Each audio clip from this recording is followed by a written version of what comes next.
Bueno, ¿me escuchan bien? Sí, profe. Sí, profe. Vamos a...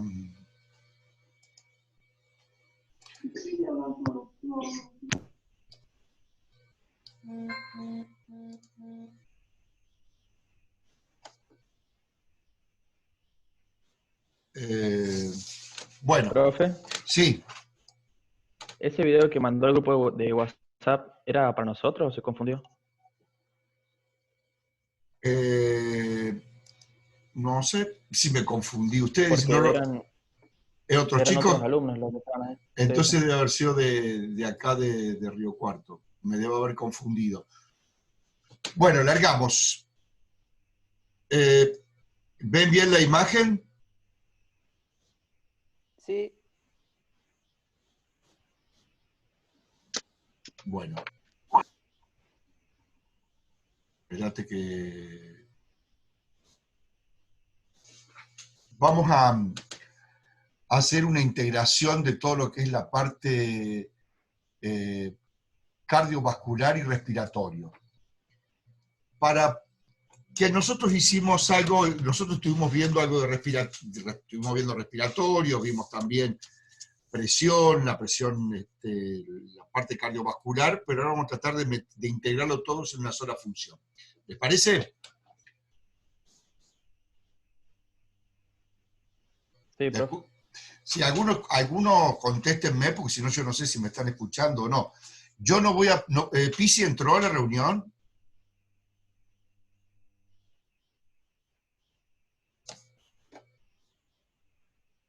Chicos, ¿Pisi entró a la reunión?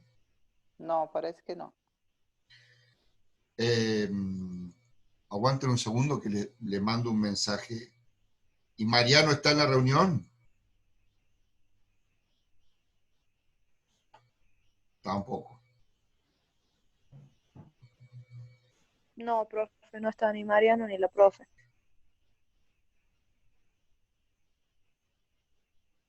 Bueno, espérate que le mando un mensaje, se nos va a ir el tiempo con todo esto, una macana.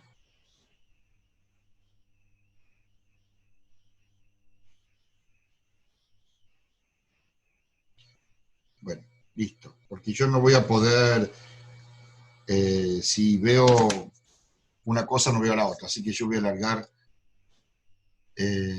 con la... Vamos a alargar con la clase y listo. Bueno, decíamos entonces que vamos a tratar de hacer una integración cardiovascular y respiratoria. Lo mejor para hacer este tipo de integración, uno de los mejores ejemplos, es una carrera. Una carrera porque se pone en marcha secuencialmente una serie de factores que hacen que se pueda ver cómo responde el organismo desde el punto de vista cardiovascular. En primera instancia, esta foto me pareció una foto muy linda porque es una foto que muestra cómo toda la masa muscular, ustedes piensen todo lo que está acá, animales que están en momentos con una sola pata apoyada en el piso, son 400, 500 kilos de peso, y en las posiciones que está hay toda una estructura preparada para todo eso, pero a su vez hay toda una respuesta fisiológica para que esta carrera pueda ser llevada adelante. Hola, Pisi. Hola, profe, ¿cómo estás? Bien, anda vos viéndome el chat, así yo puedo darle rosca con la Dale, clase. Listo. dale. Bueno, muy bien. Entonces, en realidad, lo primero, cuando el animal primero consideremos que son razas que han sido seleccionadas durante muchas décadas, hasta lograr una raza especialmente preparada para la carrera, una raza que es el pura sangre de carrera, que es un animal que tiene todas las condiciones especiales y que le gusta correr y que le encanta competir y que verdaderamente no es para ellos algo feo animar una carrera, les encanta correr, porque han sido seleccionadas para eso. Entonces, cuando el animal empieza a ser ensillado y preparado para la carrera, ya ese animal empieza a tener toda una información en el sistema nervioso central que sabe que va a correr. Se le está preparado para algo que ya sabe que va a ocurrir. Cuando lo ponen en la gatera, por supuesto que el caballo ya está con toda un estado de alerta, que es el estado en el cual se empieza a preparar para lo que va a venir, que aún no vino. En ese estado de alerta lo que hacen es activarse núcleos del sistema, en el sistema nervioso central, activar núcleos del sistema nervioso simpático, y esta excitación del sistema nervioso simpático, por un lado, hay fibras presinápticas que van a salir a nivel, a nivel lumbar para hacer sinapsis en la médula de la glándula adrenal, y ahí liberan acetilcolina porque son fibras presinápticas. Entonces la médula de la glándula adrenal se comporta como si fuera un ganglio linfático. Perdón, un ganglio del sistema nervioso simpático. Ahí, bueno, liberan, ya dijimos, la acetilcolina, y acá lo que hace es que la glándula adrenal produzca dos hormonas, la adrenalina, la mayor cantidad, más o menos un 90% de adrenalina, y noradrenalina aproximadamente en un 10%. Esto es volcado al torrente sanguíneo. Por otro lado, también el sistema nervioso simpático, fibras postsinápticas, liberan noradrenalina que inervan al corazón, fundamentalmente en la zona del nódulo sinusal. Tanto la adrenalina que viene vía sanguínea como la que viene vía nerviosa en la hendidura sináptica de estas fibras postsinápticas del sistema nervioso simpático. Digo postsinápticas porque estas fibras primero hicieron sinapsis en un ganglio paravertebral, en la zona cervical, y luego la fibra postsináptica que salió de ese ganglio es la que va a hacer sinapsis con el nódulo sinusal del corazón, y eso va a generar un aumento inmediato de la frecuencia cardíaca previo al ejercicio. O sea, aún no hay nada no hay ninguna modificación química ni de ningún tipo, ni siquiera de movimiento para que genere un aumento de la frecuencia cardíaca. Sencillamente es la estimulación simpática por el estado de alerta que le genera toda la preparación, toda la situación de que va a correr. Y ese estado de alerta es una preparación para la carrera que verdaderamente va a venir ahora. Se largó la carrera. Verdaderamente la fuerza... Profe, Sí. disculpe, hay un compañero que quiere entrar a la clase. Espérate que no lo veo. No puedo ver la...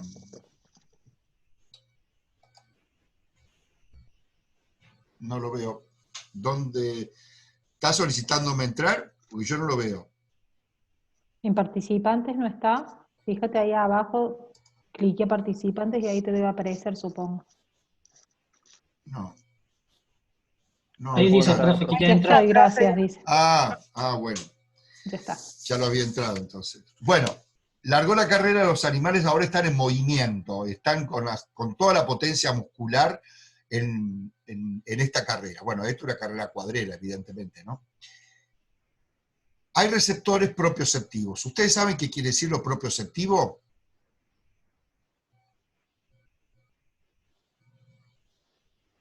¿Saben qué quiere? Sí.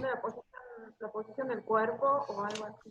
Exactamente, lo propioceptivo es la noción corporal, de todo, la posición en que estás, el espacio corporal, todo es lo propioceptivo, o sea, tu noción de tu propio cuerpo, eso es lo propioceptivo, que en el sistema nervioso central, eso por supuesto que existe, tiene coordinación con cerebelo, y bueno, cuando vos pasás caminando o vas corriendo, lo que sea, y vos no estás mirando, digamos, pasás automáticamente por determinados lugares sin estar viéndolo específicamente, porque vos tenés una noción de tu tamaño corporal y si pasa por ese lugar o si no pasa, como que si estás parado o estás acostado o estás arrodillado, lo que sea, vos tenés una noción propioceptiva de tu propio cuerpo, de en qué situación estás. Estos receptores propioceptivos están ubicados en los tendones, en las articulaciones, en los órganos tendinosos de Golgi, y hasta inclusive dentro del mismo uso muscular. Yo puse uso con H, ahora tengo mi duda, creo que es con H, pero tengo mi duda si es con H o sin H. Esos receptores... Ese uso del uso muscular es con H. Entonces está El bien. uso de usar un artefacto no. Ah, ese no, perfecto, bien Pisi, gracias ahí. Bueno, entonces decíamos de que estos receptores propioceptivos son los que mandan una información al sistema nervioso central de la situación en la que está el animal. O sea, dice, estoy corriendo, estoy en movimiento. E inmediatamente se produce un aumento de la ventilación al inicio del ejercicio. Este aumento de la ventilación se genera antes de que haya ningún tipo de modificación química como efecto o como producto del ejercicio que está haciendo el animal. Eso probablemente tenga que ver, o mejor dicho, tiene que ver, no que probablemente, lo que se sabe hasta acá, con la zona generadora del patrón de respuesta respiratoria. Y ese incremento de la ventilación al inicio de la carrera genera un aumento en el ingreso de oxígeno al organismo. Después de esto lo vamos a desarrollar más. Pero lo que me interesa acá saber es que este aumento inmediato de la ventilación, probablemente, que siempre es una cosa que ha estado en duda, pero lo más cercano a la explicación es sobre los receptores propioceptivos. Bueno, ahora no se asusten por este cuadro que la vamos a ir desarmando de a poco. En realidad, entonces decíamos, el ejercicio intenso da una información a estos receptores propioceptivos, estos vía médula espinal llegan al sistema nervioso central y excitan al centro generador del patrón respiratorio. Y eso ya genera un aumento de la frecuencia respiratoria. Por otro lado, la activación la situación del ejercicio genera una estimulación del sistema nervioso simpático, que ya lo habíamos visto al principio. Esta estimulación del sistema nervioso simpático lo que hace es, como inerva al corazón, lo que hace es aumentar todas las propiedades del músculo cardíaco. Es decir, contractibilidad, conductibilidad, excitabilidad y automatismo. Y cuando hablamos de automatismo, lo que va a hacer es aumentar la frecuencia cardíaca. Este aumento de la frecuencia cardíaca ya por sí solo me genera un aumento del gasto cardíaco. Eso solo ya me está generando, porque recordemos que gasto cardíaco tiene que ver con frecuencia cardíaca por descarga sistólica o volumen sistólico. Por otro lado, la actividad muscular enseguida empieza a generar enseguida se agota la respuesta respiratoria y empieza a aumentar la producción de ácido láctico, lo cual genera una caída en el pH sanguíneo que no puede ser, no alcanza a ser neutralizado en una pasada por pulmón, o sea que aumenta el pH arterial. Este aumento del pH arterial lo que hace es excitar a los quimiorreceptores periféricos, fundamentalmente los que están en el callado aórtico. Y esos, por vías aferentes, va a estimular al grupo respiratorio dorsal o grupo neuronal dorsal. Y eso hace que me aumente la frecuencia respiratoria. Quiere decir que la frecuencia respiratoria va a aumentar por dos mecanismos. Por un lado, porque el área generadora del patrón de respuesta respiratoria es excitada a través del sistema nervioso central vía información que pasa en los receptores propioceptivos. Y eso ya me hace aumentar la frecuencia respiratoria. Pero a su vez, los protones que se empiezan a generar por la producción de ácido láctico en la intensa actividad muscular del ejercicio hacen que baje el pH en la sangre arterial. Eso es captado por los quimiorreceptores periféricos, sobre todo el que está en el callado aórtico, y estimulan al grupo neuronal dorsal o grupo respiratorio dorsal. Y eso hace de que aumente la frecuencia respiratoria. También al aumentar la actividad muscular, los procesos de contracción y relajación muscular, eso hace de que en cada despolarización sale potasio al intersticio, ¿no es cierto? Entonces aumenta la concentración de potasio en el líquido intersticial. Ese aumento de la concentración de potasio en el líquido intersticial entra a la sangre, por lo tanto se produce una hipercalemia o hiperpotasemia. Esta hiperpotasemia es la que captan los quimiorreceptores periféricos y me generan la respuesta de aumentar la frecuencia respiratoria. ¿Por qué actúas? Sí. Ahí hay una chica que está pendiente que recién pudo instalar la aplicación en el teléfono para poder ver la clase. Que la aceptes. Yo recién acepté a una, no me acuerdo. Camila. No sé, no me figura acá todavía nadie. Yo recién acepté a una chica, capaz que sea ella. Si no, me va a aparecer. Muy bien, Bueno. Entonces, quedábamos que por el aumento de potasio en sangre, la hipercalemia, que excita a los quimiorreceptores periféricos, y esto al grupo neuronal dorsal o grupo respiratorio dorsal. Acuérdense que en el grupo respiratorio dorsal hay neuronas inspiratorias, ¿está bien? Pero cuando hay una gran excitación del grupo neuronal dorsal, esto también manda señales al grupo respiratorio ventral, lo cual hace que las expiraciones también empiecen a funcionar en forma activa. Eso hace que me aumente la frecuencia respiratoria. En este sentido, el aumento de la frecuencia respiratoria enseguida empieza a bajar la respuesta a hacer respiraciones más profundas. ¿Por qué? Porque la respiración va coordinada con la zancada del animal. A cada zancada hay una inspiración y expiración. Entonces, eso hace de que el aumento de la frecuencia respiratoria finalmente termine regulada por la zancada de la carrera que da el caballo. Esto hace que aumente el ingreso de oxígeno al organismo. Y ahora vamos a ver por qué aumenta el ingreso de la cantidad de oxígeno que ingresa al organismo. Por otro lado, habíamos dicho de que el sistema nervioso simpático aumentaba todas las propiedades del músculo cardíaco y dentro de ello la fuerza de contracción. Por lo tanto, disminuye el volumen telesistólico, porque se contrae con más fuerza, queda menos remanente de sangre en el ventrículo. Por lo tanto, aumenta la descarga sistólica o volumen sistólico, por lo tanto, aumenta el gasto cardíaco.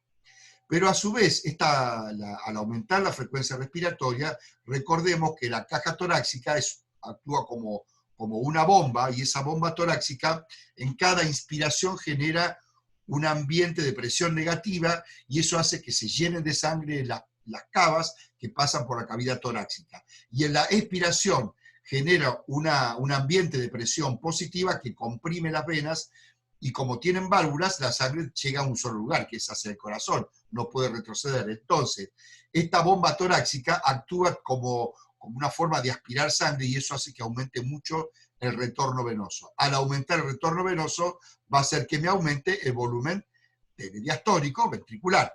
Y al aumentar el volumen telediastólico ventricular, aumenta el llenado ventricular. Eso ya, por estiramiento de la fibra muscular, solo eso, que es la ley de Starling, la propiedad heterométrica, hace que se contraiga con más fuerza, y entonces me disminuye el volumen telesistólico y aumenta mucho la descarga sistólica. A su vez, la actividad muscular comprime a las venas que están dentro de la masa muscular esquelética. En cada contracción las va comprimiendo, y en la zancada también, en la caída por supuesto, y eso hace de que me aumente también mucho el retorno venoso. Ese aumento del retorno venoso hace que, como decíamos recién, aumente el volumen telediastólico, etcétera, etcétera, y me aumenta el gasto cardíaco. A su vez, la estimulación simpática produce venoconstricción. Esa venoconstricción aumenta el retorno venoso, por lo tanto, me aumenta el gasto cardíaco.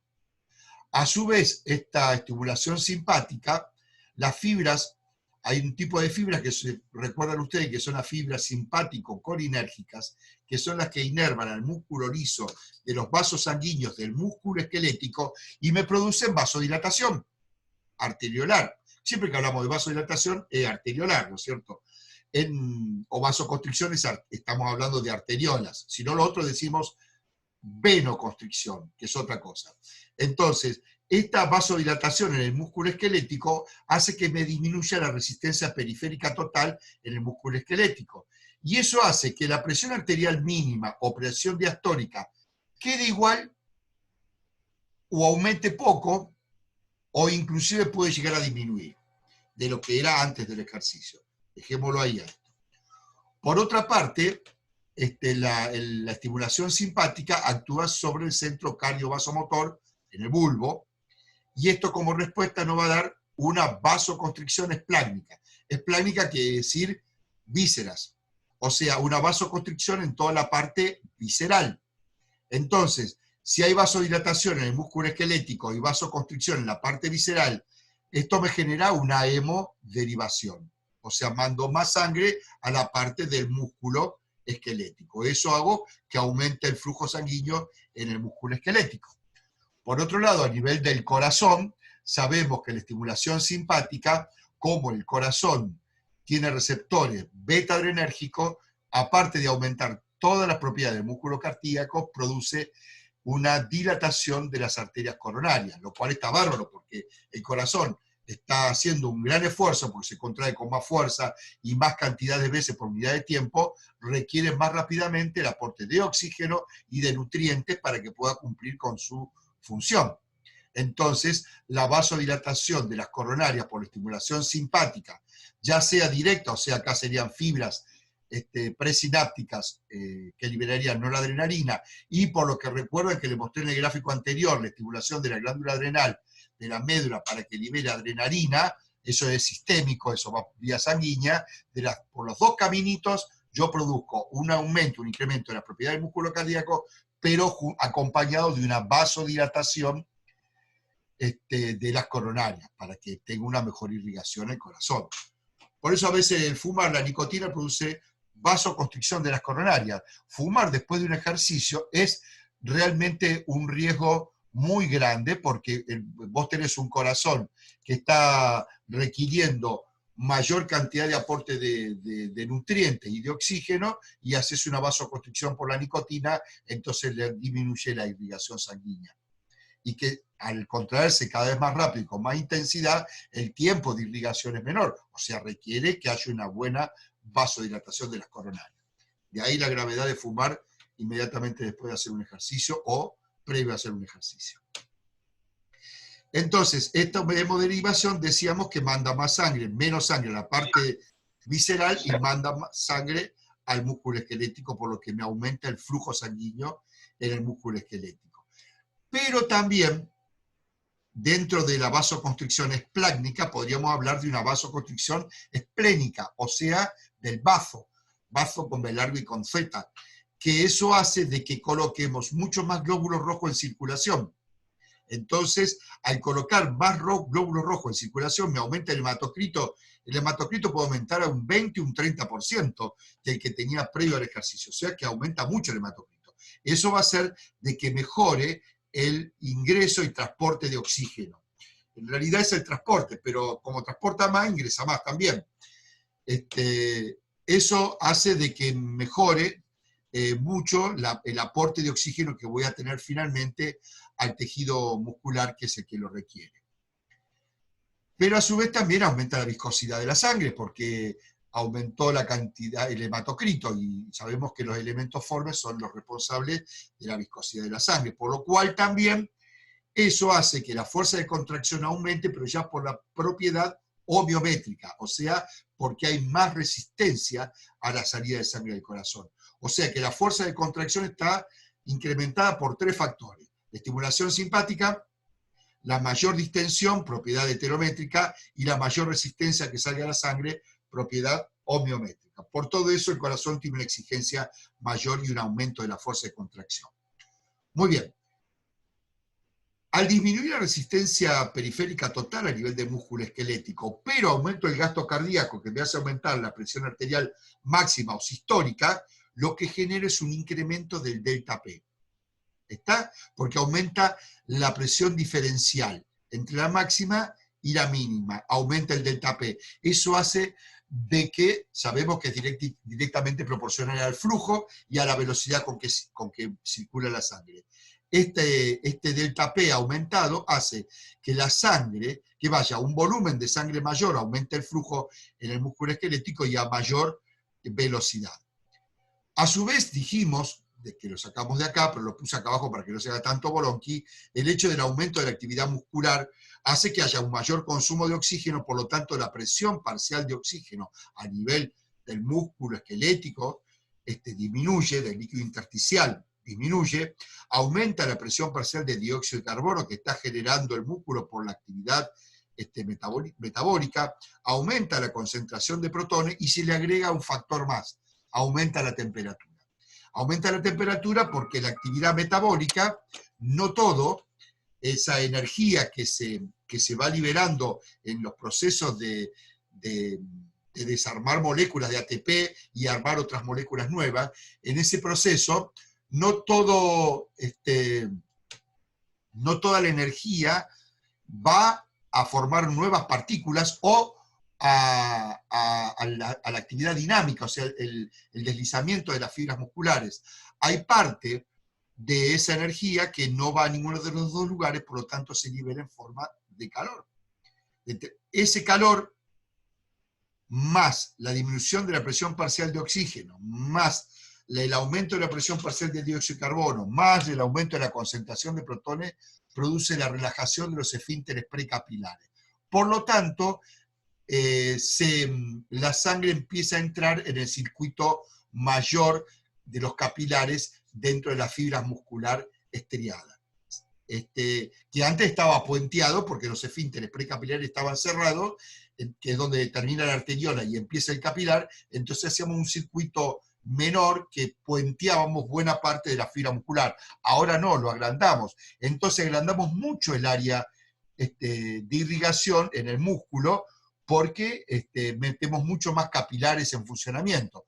Por lo tanto, la resistencia periférica total también la hacemos caer más. O sea, la resistencia periférica total cae por la vasodilatación en el músculo esquelético, pero también porque se relajan los esfínteres precapilares y aumentamos el área de irrigación, lo cual hace que mejore mucho el flujo esquelético en el flujo sanguíneo en el músculo esquelético.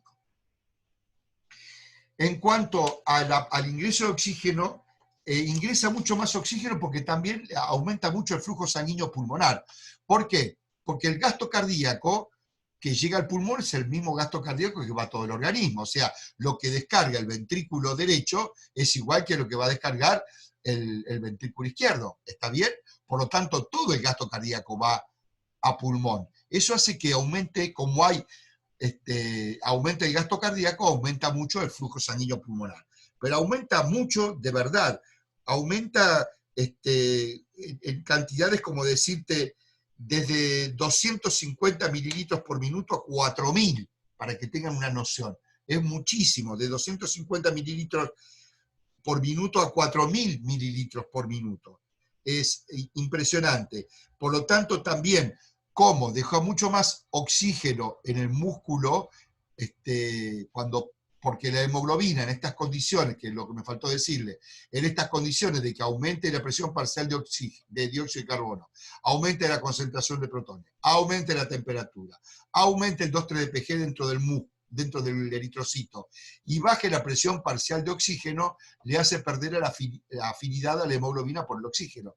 Entonces la hemoglobina descarga más oxígeno en el tejido. Por lo tanto, lo que regresa de hemoglobina al pulmón, regresa menos cantidad de hemoglobina con oxígeno. Tanto es así de que venimos vamos a pasar con una presión parcial de oxígeno que normalmente regresa más o menos en reposo, de 40 milímetros de mercurio, a regresar con una presión parcial de oxígeno de 25 milímetros de mercurio o menos. O sea, prácticamente la mitad, es mucho. Entonces la diferencia de la presión parcial de oxígeno en la sangre que llega al pulmón con la presión parcial de oxígeno que hay dentro del alvéolo es mucho mayor, lo cual hace que ingrese mucho más cantidad de oxígeno. Siempre, por supuesto, va a ingresar oxígeno hasta que se equilibren las presiones parciales en el alvéolo respecto de lo que hay en la sangre. pero con la sangre, como viene con menos cantidad, ingresa más oxígeno. Como metí más glóbulos rojos a circulación, tengo más hemoglobina, más cantidad de oxígeno ingresa al glóbulo rojo. O sea, me llevo dentro del glóbulo rojo más cantidad de oxígeno, por lo tanto el transporte de oxígeno también se incrementa. De las dos formas hace que el aporte de oxígeno que yo voy a tener a los tejidos va a ser realmente mucho mayor y voy a tratar de compensar el gasto que tengo por un incremento de la actividad muscular. Ahora sí. ¿Dudas, preguntas hasta acá? Hola, profe, buenas tardes. Hola, buenas tardes. Tenía una pregunta con respecto, digamos, a la diferencia de presiones, Sí, que quería saber si es lo mismo diferencia de presiones que presión de pulso. exactamente, es lo mismo. La presión ¿Es del lo mismo? pulso es lo mismo. Ah, porque lo había leído así y, digamos, me parecía que era Es casi la lo mismo, diferencial. entonces, Claro, claro. la presión diferencial es la presión del pulso. Exactamente. Y, digamos, con Sí. respecto a la presión de pulso, ¿me podría explicar eso? Porque no, al leerlo como que me resultó un Mirá, poco difícil comprenderlo y quería vamos a imaginarnos. Vos, explicarte. dale, supongamos que la sangre sale, en este caso de un ejercicio, puede estar saliendo la sangre con una presión de 180 milímetros de mercurio, ¿está bien? Esa es la presión sanguínea con que sale la sangre, la presión, digamos, la presión arterial máxima, exactamente. Supongamos que la presión arterial mínima, que antes salía con 80, ahora supongamos que está saliendo, como dijimos, que la mínima o queda igual, o aumenta poco, o hasta disminuye. Supongamos que si es un animal de carrera, por la masa muscular que tiene, esta vasodilatación en el músculo esquelético genera un cambio importante, entonces la presión arterial mínima disminuye. Si no es un animal entrenado, que tenga menos masa muscular, puede que no alcance a disminuir o que quede igual. Pero supongamos, vamos a favorecerlo. Vamos a ponerle que quede igual, que no alcance a disminuir. Entonces, la presión arterial mínima es igual que la que teníamos antes, 80 milímetros de mercurio, ¿está bien? Bueno, ahora lo que teníamos antes eran 120 milímetros de mercurio y la presión arterial mínima era de 80, dijimos, que le vamos a dar el mismo changüí, ¿está bien? Muy bien, la presión diferencial, acá, la presión diferencial es una presión igual a 100. Y acá la presión diferencial es igual a 40. ¿Está bien? Sí. Entonces, fíjate lo que la presión del pulso aumentó de 40 que tenías previo al ejercicio a 100. Esa es la diferencial. Este es el delta P que estamos marcando acá. ¿Está bien? Y este delta P es muy importante porque este delta P es lo que tiene que ver con la velocidad y con el flujo, es directamente proporcional. Cuanto más diferencia de presión haya, cuanto más sea la diferencia de presión, la sangre circula a mayor velocidad. Porque la sangre circula por diferencia de presión.